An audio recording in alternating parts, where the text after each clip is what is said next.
لا إله إلا الله محمد رسول الله عليه صلاة الله وآله والأحبة لا إله إلا الله محمد رسول الله عليه صلاة الله.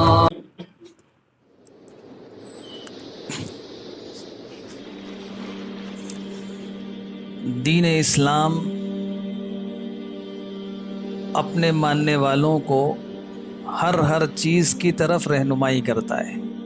یعنی ایسا نہیں ہے کہ اسلام میں صرف نماز، روزے، عقائد اور عبادات ہی کا تذکرہ ہو، بلکہ ہر چیز، حتیٰ کہ پیشاب پاخانہ کیسے کرنا ہے، یہ بھی دین اسلام نے اپنے ماننے والوں کو سکھایا. کہ قبلے کی طرف رخ کر کے مت بیٹھو، دایاں ہاتھ استعمال مت کرو، ڈیلے کا استعمال کرو، پانی کا استعمال کرو. یعنی پورا طریقہ سکھایا کہ اس کام کو بھی کیسے کرنا ہے. یہ دین اسلام کا حسن ہے، ورنہ کسی مذہب میں اتنی گہرائی کے ساتھ ہر چیز کی طرف رہنمائی نہیں کی گئی.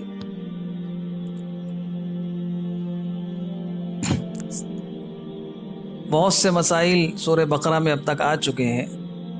آج جو آیات تلاوت کی گئی ہیں، اس میں ازدواجی زندگی کے تعلق سے چند مسائل اللہ پاک نے بیان فرمائے. چونکہ ہر چیز کا مسئلہ بیان کرنا ہے تو انسان شادی بھی کرتا ہے، اس کی بیوی بھی ہوتی ہے، تو اب اس کے ساتھ کیسے رہنا ہے اور کیا کیا جائے، تو اس تعلق سے چند مسئلے یہاں بیان فرمائے گئے ہیں. جو آگے تک طلاق کے پھر مسائل ہیں، اور بھی چند مسائل ہیں، رضاعت کے مسائل ہیں، وہ سب اسی سے جڑے ہوئے ہیں. سب سے پہلی بات بیان فرمائی کہ وَيَسْأَلُونَكَ عَنِ الْمَحِيضِ، کہ آپ سے یہ لوگ سوال کرتے ہیں حیض کے بارے میں. عورت کے ساتھ اللہ تعالیٰ نے ایک چیز یہ لگا رکھی ہے، کچھ دن ایسے آتے ہیں جن میں وہ ناپاک رہتی ہے. تو ان ایام میں بیوی کے ساتھ انسان کیسے رہے. اس زمانے میں دو طریقے تھے. ایک تو یہودیوں کا طریقہ تھا، وہ اس زمانے میں ناپاکی کے ایام میں بالکل عورت کو الگ تھلگ کر دیتے تھے. اس کا کھانا پینا الگ کر دیتے تھے، کمرہ الگ کر دیتے تھے، اور اتنے سخت احکام تھے کہ اگر اس زمانے میں عورت کو چھو بھی لیا یا اس کا بستر بھی چھو لیا تو انسان ناپاک ہو جاتا تھا، اور نہانے کے باوجود پاک نہیں ہوتا تھا، پورے دن ناپاک رہتا تھا. دوسری طرف نصارہ تھے کہ ان کے یہاں بالکل جیسے پاکی کے ایام ناپاکی کے ایام سب برابر، ہر حالت میں سب کچھ کر سکتے. تو صحابہ نے پوچھا کہ اسلام میں کیا حکم ہے. تو اسلام جو کہ اعتدال والا مذہب ہے، اس میں کچھ قیود لگا دی کہ ان دنوں میں کیا کرنا ہے کیا نہیں کرنا. تو فرمایا ان دنوں میں بس اپنی ضرورت پوری مت کرو، اس کے علاوہ جیسے عام طور سے رہتے ہیں ویسے رہو، ساتھ میں اٹھو بیٹھو، کھانا کھاؤ، ایک ساتھ رہو، الگ تھلگ کرنے کی ضرورت نہیں. ہمارے یہاں بھی مشرک جو قومیں ہیں ان کے یہاں بھی یہ دونوں طریقے. بعض تو اب تو چونکہ بے حیائی کا دورہ ہے، ورنہ جہاں ان کے یہاں بھی سختی ہے اور شدت ہے، اپنے مذہب پر عمل ہے، تو ان کے یہاں بھی بالکل الگ تھلگ کر دیتے ہیں. مشرکوں کے یہاں گندے کپڑے پہناتے ہیں اس زمانے میں، اور عورت بالکل الگ تھلگ ہو جاتی، اچھوت بنا کے رکھا جاتا ہے.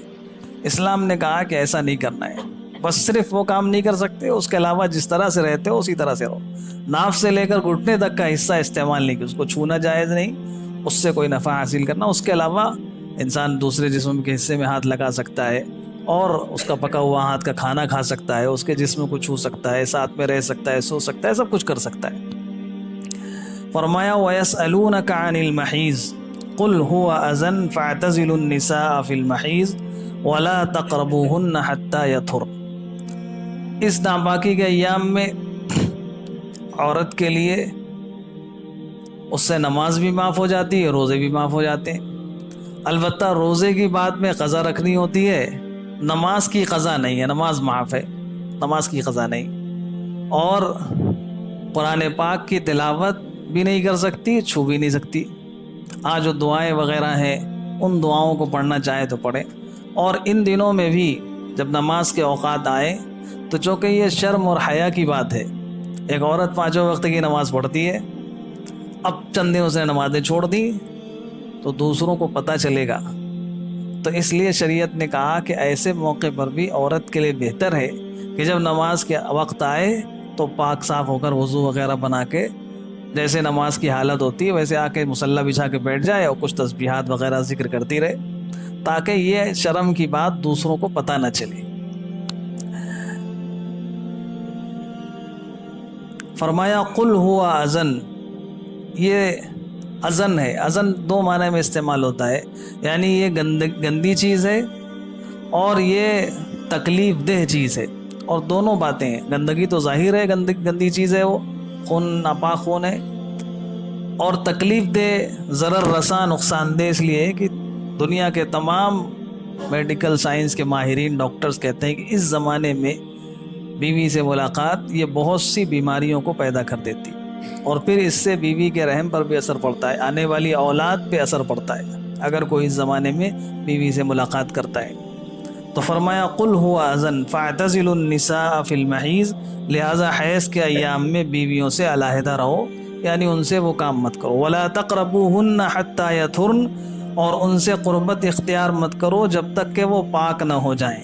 فَإِذَا تَطَهَّرْنَ فَأْتُوهُنَّ مِنْ حَيْثُ أَمَرَكُمْ، اور جب وہ خوب پاک صاف ہو جائیں تو پھر اللہ تعالیٰ نے جہاں سے حکم دیا ہے وہاں سے ان کے پاس آؤ۔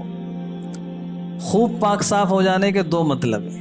ایک مطلب تو یہ ہے کہ جو یہ ناپاکی کے ایام ہیں وہ 10 دن زیادہ سے زیادہ ہوتے ہیں، تو پورے 10 دن ہو جائیں تو وہ خوب پاک صاف ہو گئی۔ اب 10 دن کے بعد عورت چاہے نہائے چاہے نہ نہائے، اس سے پہلے بھی شوہر جا سکتا ہے پاس میں، لیکن 10 دن سے پہلے اگر ناپاکی کے ایام ختم ہو گئے 6 دن میں 7 دن میں، تو اب یا تو نہا دھو لے پھر شوہر آئے، یا ایک نماز کا وقت پورا گزر جائے اور کوئی بلڈ وغیرہ نہ آئے تو پھر اس وقت بھی عورت سے صحبت اختیار کی جا سکتی۔ فرمایا فَإِذَا تَطَهَّرْنَ، جب خوب پاک صاف ہو جائے، پھر فَأْتُوهُنَّ مِنْ حَيْثُ أَمَرَكُمُ اللَّهُ، حکم دیا کہ وہاں سے آؤ جہاں سے اللہ نے حکم دیا ہے، یعنی غیر فطری عمل یہ مت کرو۔ اب یہ بھی شرم کی بات تھی تو اللہ تعالیٰ نے اشاروں میں بیان فرما دی، فرمایا وہاں سے آؤ جہاں سے اللہ نے حکم دیا ہے۔ ان اللہ یحب التوابین ویحب المتطہرین، ابھی تک مسئلہ معلوم نہیں تھا، یا جو گناہ ہو گئے شہوت کا اتنا تقاضا ہوا کہ ناپاکی کے ایام میں پاس میں آ گئے تو اللہ سے توبہ اور استغفار کر لو، اللہ تعالیٰ معاف فرما دے گا۔ اور اب اپنے اندر طہارت اور پاکیزگی کی صفت پیدا کرو۔ جب طہارت اور پاکیزگی کی صفت پیدا ہو جائے گی تو پھر خود گندی جگہوں میں یا گندی چیزوں کی طرف مت جاؤ، یعنی نہ ناپاکی کے ایام میں جاؤ گے نہ غیر فطری عمل کرو گے۔ ناپاکی کے ایام میں بھی پاس میں جانا یہ بھی طہارت کے اور پاکیزگی کے خلاف ہے، اور غیر فطری طور پر عمل کرنا وہ بھی طہارت اور پاکیزگی کے خلاف ہے۔